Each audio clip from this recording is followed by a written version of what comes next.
Well, there. How is everybody doing? Welcome to the North Cascades Bluegrass Festival, live interviews with the pros.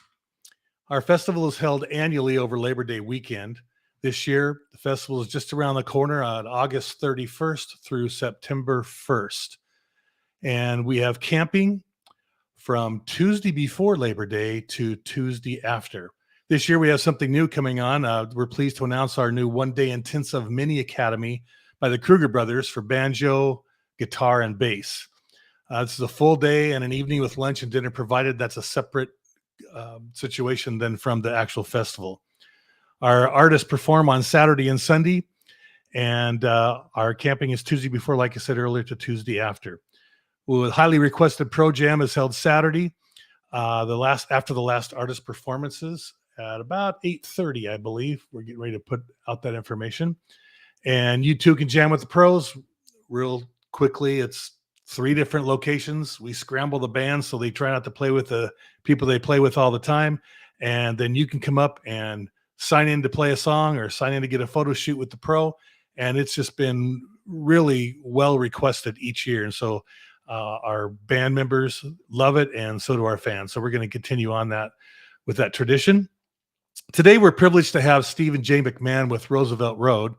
Roosevelt Road provides us with our gospel show every year, and they've been friends of the festival since the inception. So without further ado, let's bring on Steve and Jay.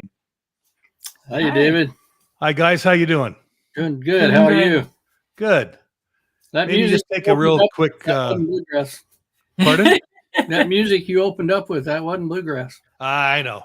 I got to figure that out. If you could just take a moment to maybe just talk about the members of your Roosevelt Road band to give them their acclaim on radio. Yeah, we're still the same band. We have Lauren Postma on dobro. We call him the dobro guru, and we have Mike Janda plays the lead guitar, and he's everybody's best friend, of course. And then we have the Northwest great fiddler Robbie Bennett, or John Bennett. If you work with him, he's John. If you play music with him, he's Robbie. Yeah. And then, don't let me forget by my lovely wife, Jane, with a beautiful voice like an angel. And Ron Harrington. And Ron Harrington on rhythm guitar. Jane's got the banjo. And we've been together. And Steve has the bass. Oh, yeah, I got the bass. Yeah.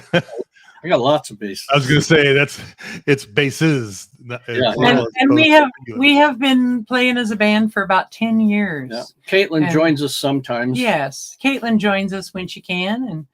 And she is in college. So that's our granddaughter for anybody who doesn't know. She's usually there though at the gospel. She'll be there this year. Yep. To sing along with us. And so yeah, she's going to the university, studying to be a teacher and working and playing music with us when she can. So she's a busy girl. Yeah.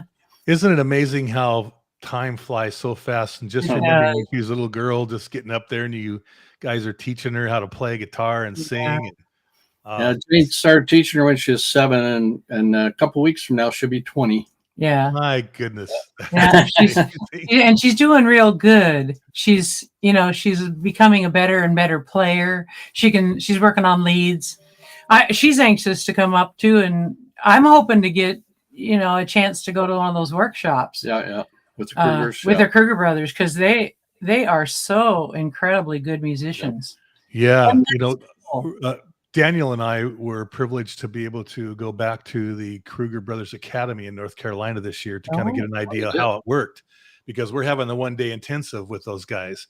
And I took, of course, the bass class with Joel, and what a great teacher. I mean, my goodness, he taught me more things than I even imagined, and just how he puts it in order where it just makes perfect sense. That's great. I'm hoping to pick up some groups from him. Yeah. Yeah. And he's also doing a workshop as well as in addition to the intensive, but the intensive is just that. It's intensive talk, but it's instruction. And now what day will that be?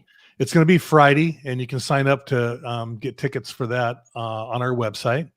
Okay. And it'll be all day Friday. There'll be a lunch and a dinner provided, and an evening concert. It'll be a lot of fun. So it'll take up your whole Friday, but it's going to be a blast.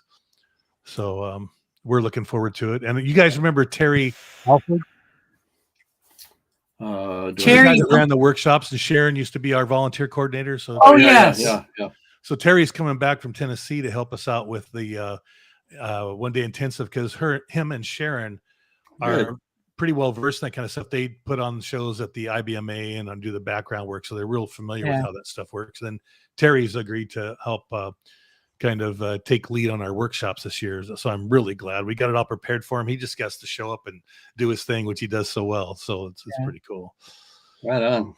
Yeah. So let me introduce myself just for a second. My name is David Starr. I'm one of the co-founders with Daniel Tepper, who's the president of the Whatcom Parks and Recreation Foundation. And the North Cascades Bluegrass Festival is a fundraiser for the Whatcom Parks and Recreation Foundation. We've been doing this since it started out as Hovander Homestead. And I just got to say again, every year I'm going to continue to thank you guys. You guys have been friends of the festival and offered your support and your time. And we really appreciate it. So thank you. Our pleasure. Yeah, It's it's been our pleasure. We've loved the festival is wonderful. Yep. It's a great venue now. I think at the log show property. Yeah. It's just been so much fun there. Yeah, it's great. So did you guys participate in the Pro Jam last year? We went and hung out at them. We didn't play. I had gotten a little sick there. I was kind of backing Yeah, off. we were of a stuff. little under the weather. Yeah, so Jane was a little ill, and so was I. So, we went over to them and encouraged Caitlin. Caitlin played with them a little bit. Yeah. And they were great. They were great people. Really, really enjoyed it. Yeah. We're going to change it up a little bit this year. One of the venues, there's maybe I'll just tell everybody how it works. We take all of the artists that are coming to play, and then I put them in 3 different locations. There's a little bit of catch over because of the many bands we have, but we try to have people playing with other people that they don't normally play with in their bands. Yeah. And so it's a fun time, and we have a jam host at each location. And you can sign up to say, hey, I'd like to play with this one. So you can go and play 3 songs, come back and do it again if you like. So it's a real good opportunity. And last year we had a young man who's a really good banjo player. And we had one of the locations inside the beer garden. And he wasn't old enough to go inside the beer garden. So it was a real sad thing for him. And we had to move it over the edge. Well, this year we're going to have it outside the beer garden. So anybody that wants to listen can actually be in the beer garden. People want to play, it'll be right next to you go. Yeah. So that'll help out. So it's a fun time. When we did it our first year, that was the thing we got asked the most was, please bring back the Pro Jam. Everybody loved it. And I had a ball when we had Cody Norris. You remember them when they were here? Yeah. Those guys wanted to leave early because they had a long flight out, and the Pro Jam started going, and they stayed really late. Yeah. And they probably didn't get much sleep on the plane the next day. They didn't sleep the next night. So. Yeah, they liked it so much. It was great. Yeah. So tickets are still available if anybody's interested in coming to the festival at ncbf.fun. That's North Cascades Bluegrass Festival acronym, or Nancy Charlie Bravo Foxtrot.fun. And hee-haw, salute. So let's talk about you guys. And first question I have for you, do you have any things coming up where people can come and hear you play? Any venues that you can think of off the top of your head? Yeah, we have a couple. I got my little calendar right here. So we're going to be playing. Let me see. It's still August, isn't it? We're going to be playing at the Rainier Picker Fest on Saturday at 3:20 in the afternoon. That's a fun festival that goes on from the 23rd to the 25th. And then we're coming right straight to you. Yeah. And then we're going to go to George. And we'll be playing at George on the 20th and 21st at the George Bluegrass Festival. Hopefully you can see that when he gets over there. Yeah. I love that place. And then we do this every month on the 26th and 27th. We'll play at the Brookdale Care Center in Monroe on the Thursday, the 26th. And then we go to Regency on the 27th. So we do that every month. And the folks really like it, and it's a good thing to do. If you're a musician, go do it. Yeah. And then on the 28th, Jane and I and Caitlin will be at the Whidbey Island Cider Fest. I don't know what time. I think about 4:00, and that's in Coopville. And then on the 29th, we're going to play for the grand opening of the Boot Barn in Arlington, Marysville area. from noon to 3. And then I think we're done there for a while. Yeah, we're done. And that's August? Huh? Yeah. August? No, it's a September. September. Yeah. Those are all September dates. Okay. So, and we love to play, but we're kind of getting to the point where we don't want to travel too far. At least some of the band doesn't want to. Yeah. So we're staying closer to home. So we're staying closer to home, and we just love to play. We practice at least a day a week, sometimes 2 days a week, and then we play places because we like it, because we like to play. Love to. So that brings up my next question. You guys play a lot, so maybe each of you can tell me 1 or 2 interesting stories of you being on the road that kind of stick out in your mind, so folks can get either a laugh or a cry. Well, we didn't, like I said, we didn't travel a whole lot this year, but it's just like anywhere you go, whether it's close to home or far away, there's funny things that happen. Yeah. So it's Mike. He went to a garage sale when we were playing at a festival, and it was foggy and rainy like it can get here in the Northwest. And he found a nice Carhartt jacket for $2, and he bought it. And he was wearing it, and he got back to the festival. And you remember Eddard? Eddard's not with us anymore, but Eddard looked down and said, "Hey, I'll give you $5 for that." And Mike sold it to him. He make $3, and he still froze to death. So and we thought that was so funny. Yeah, I thought that was pretty funny. Yeah. We've had an awful lot of fun at all of the festivals, and they're different. Some festivals are more isolated because they're farther away from a town or that kind of thing. Yeah. We love, of course, Darrington. It's always been a fun festival for us. And some of the other ones that happen around, we don't always go, like we've always said we're going to go farther out, and some of them we've still not gotten to. We want to, but sometimes they overlap each other, and then that makes it hard. Yeah. Our guys don't want to travel very far at all. So no. But we just played down in Graham at their Pioneer Days just a few weeks ago, and they were showing all this Pioneer stuff, and their spinner that does the spinning the wool and stuff was sick and didn't show up. But Robbie's wife does that. And she had brought her spinning wheel. She carries her wheel with her everywhere.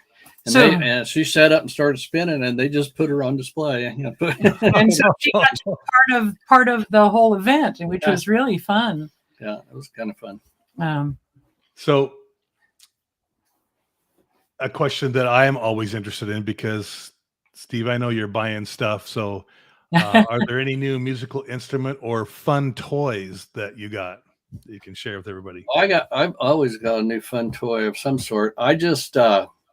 I bought a new Ampeg amp head, bass amp head, and a Fender cabinet. And I really like them. I just really like how they sound. They sound nice. A little harder to carry around than my little GK, but it's fine. It sounds good. And I have my 5-string Eminence. I think I had that last year though. Yeah, I bought it before the festival last year. Well, and Steve usually when he comes to festivals, oftentimes he'll end up somebody needs a bass, one of the bands, they don't like to travel with that big bass, or they need a bass amp, and Steve will, yes, there you have it. Sometimes Steve will make those available to people, and that's been kind of fun because you get to talk and know the performers a little bit, just because you shared something with them, so that now you're their friend, and they talk to you, and it's fun to get to know them. It's different artists too. You know how it is that different, like the Kruger brothers, they seem so congenial, so they easy are to talk to. Very easy. And we said that about Rhonda Vincent when we saw her. She was so fun to be with, and she did that jam thing at the end of her show, and Caitlin got to play with her, and that was really a highlight for Caitlin. couple of years, because that was just such a fun thing. I also got to spend some of Ron Harrington's money. His wife plays bass, and she was looking for an eminence, and we found one.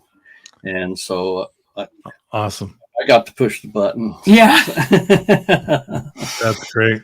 Yeah. We were talking about basses, and I found that most of the artists are so appreciative of the folks that will lend them instruments. And I kind of ticked off Edgar Loudermilk one day, because when I took our bass up to the bass spa shop in Canada, we changed the A and the E strings. Oh yeah, mine are like Steve's that too. like that too. Mine's been to the spa. And Edgar was trying to tune that thing on stage, and he forgot I had told him. So this year I'm going to try and get a little label on there, so it's like a little thing. Help him out if somebody has to use it. But yeah, that was kind of funny in a way. It was sad in another way, because he's trying to do a professional job, and he's tuning the wrong string, and then he hit the other string. Oh, bummer. That tricks a lot of people. So I'll have my bass rig with me up there. If you said the Krugers might, want to borrow it, they're welcome to. Yep.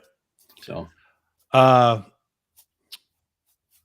something a little more outside of the musical instruments. What about motorcycles? You still doing that? Oh man.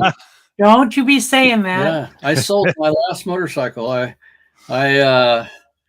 was having trouble with my hip. I got a bad hip, and I'd get on the bike and my hip would go out, and then I'd have to lean it over the wrong way to stop it. And I was, I was having a lot of trouble. And once I was going, I was fine. It was stopping and getting off was the problem. But my last bike was a 1960 BMW R60 /5. Yeah. And it was my dad's bike, and I restored it. And so my older brother has owned it. My younger brother has owned it. I've owned it. And my dad owned it, of course. And now I passed it on to my other younger brother, Joe. So he's got it back in Indiana. So it's still in the family. Nice. I have parts and stuff and, hanging all over the shop, but I don't have any bike to put them on. So I bought a convertible. Yeah, we bought a convertible. So we said that helps. And I took the top off my Jeep. So on a more solemn note, I know you guys have had some struggles over the years, Steve. We talked about that. Maybe you could just share with our fans what's going on there, because I know lots of folks are interested. Yeah, well, Jane's got diagnosed with cancer in what year was that? 21, and went through some really hardcore chemotherapy to start with, and was not doing well. And thought we were going to lose her, but she ended up with eight months after a year of the chemo. She got 8 months in remission. Well, and then now I'm on a treatment that is it's new, just been approved since last November. Yeah. But it seems to be working really well. It's a treatment that is it is a chemo kind of treatment, but it's much milder, and it's supposed to make things not grow. So it makes things not grow. And so far, even though I have this cancer, it's on my liver. It is small, and it has not grown. Awesome. Under control. In all this time. And they say they don't know, because it's a brand new treatment. They don't know like how long you can do it, or if it will just go on working forever or not. Yeah. They don't know. We thank the Lord every day, because we think he's taking care of her. He is. And the thing is that the treatments that I'm on are much milder. Yeah. And so I'm not sick all the time. Oh, that's good. It makes you weary. It makes you tired, but it doesn't make me feel sick. She is tired of just living with me. I get tired. But things are good. Things are, Steve went through his own cancer problems. Right. But he is all good now. Yeah, I had a lot of trouble with infections after the surgery for years, and since she's been on this new treatment last October, I haven't had any issues at all. So he started a new regimen of some different. It's really organic stuff. It's not really pills of. Yeah, it's all supplements. Yeah. And so I've been I haven't had any issues since last October, and I've been able to take care of Jane when she's down and tired. So it's been a real blessing. That's great. And he's learning how to cook, which has been really fun. Been really entertaining. She don't eat much, so it's not that hard. Yeah. Well, let's tell the folks that maybe have not actually gotten a chance to know you. Tell everybody when you started and who your inspirations. What inspires you? When I started stalking Jane back in the 80s, and then we've been together for 36 years. Yes. We've been playing together for that long. Yeah. And she was one of my inspirations. Can I say that? Yeah, of course. I was very, very, when I first started playing music, a lot of my inspiration come from different places. Doc Watson, Will the Circle Be Unbroken, that whole album with Doc and everybody else in the world was on that. I used to love Willie Nelson. That wasn't particularly bluegrass, but I liked it. And I did a lot of his. And before Jane and I were together, I played a lot of John Prine stuff and honky tonks and stuff. But I don't know. It's a lot of people like I've been inspired by jazz musicians because they're such incredible bass players, you know. Yeah. Ray Brown was my hero, and we got mine too. Yeah, we got to see him down at Jazz Alley, and that was a year really before fun. He passed. Yeah, and it was we played that. We went to that show, and it wasn't sold out. It was midweek, so they said if you want to stay for a second show, you just got to go up in the balcony, and you're welcome to. So we did. So we watched it did. again. Yeah. So, I get inspiration from people like that. I was really inspired by Doc Watson. That's really. I started out as a guitar player, like most kids in our era. You know, you wanted to be a folk musician, and so. But somebody gave me a bunch of reel-to-reel tapes of Doc Watson, and I just loved it. I loved his singing and I loved his timing. He just drove everything so nicely. Yeah. And so I got really interested in like that kind of bluegrass, that part of the bluegrass. Yeah. And then I realized, well, there's so much more to know. And so then you start hearing other people. And I like Tim O'Brien. I think that he is a great songwriter and a song. He can perform a song like Doc. He can do it by himself and make the song incredible, even by himself. And that's pretty interesting, I always think, because we've been playing in a band for 10 years, and I think the band, is really fun because they cover you.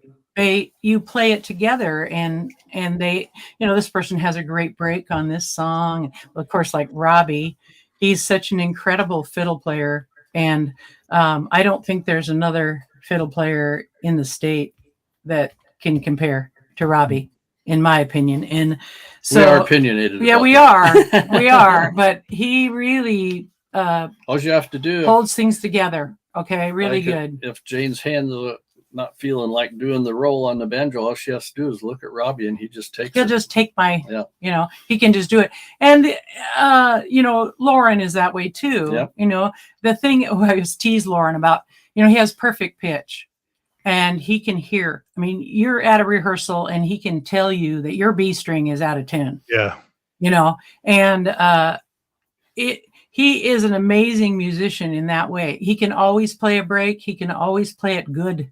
And he does a lot of good. In fact, sometimes we laugh and say, he plays a little too much, but that's like all good musicians. They can hear things. So they hear spots to fill in, Yeah, that's right. And so he's marvelous. And it's fun. We have been friends. Like we went out last night to dinner because it was Ron, our guitar player, and his wife's 45th birthday anniversary. And we just like each other. We like to be together. We hang out a lot. So we hang out whether we're playing or not. We're inspired by each other. Yes. Uh-oh. And we lost him. What's happening, David? Sorry about that. I had some folks balls were coming towards the window. Oh. We don't know I'm doing an interview here, so they're out there playing ball. So yeah, you kind of get this. What's that? Yeah. Well, you mentioned Doc Watson. One of the things I learned about the Kruger brothers is that Joel was Doc Watson's one of his favorite bass players, and Oh. Uwe and Jens played with Doc Watson a lot because they're right in that same area. Yeah. And in fact, Uwe is doing a workshop with guitars of flat picking like Doc Watson style. So he's doing that. So that'd be kind of cool. Yeah. Yeah. I know you guys have family, and I promise to keep this short. We usually go about 30 minutes, about 25. So let me just recap. Our festival is August 31st and September 1st for the performers. On Sunday at 11:45, Roosevelt Road will be doing our gospel show that we look forward to every year. Yeah. And on Friday is the one-day intensive with the Kruger brothers. If you haven't got tickets, I urge you. It's an awesome time, and you will learn a lot. I guarantee it. Yeah. Our website is ncbf.fun, North Cascades Bluegrass Festival acronym.fun, or in the military, it's Bravo Foxtrot, and tickets are available. So we really appreciate the time that you folks have tuned in to listen. And Steve and Jane, as always, we just thank you for your time. Thank you. You're very Thank you. welcome. We're friends of the festival. I just love you guys. Yeah. It's our pleasure to. I just love to play, and we love you guys up there. And it's just come. That festival is wonderful. Great. Well, thank you, and have fun with your family. And All I'll right. see you in the not too distant future. Thank All right. you. Thank you. See And you God bless soon. y'all. Bye. Thanks, David.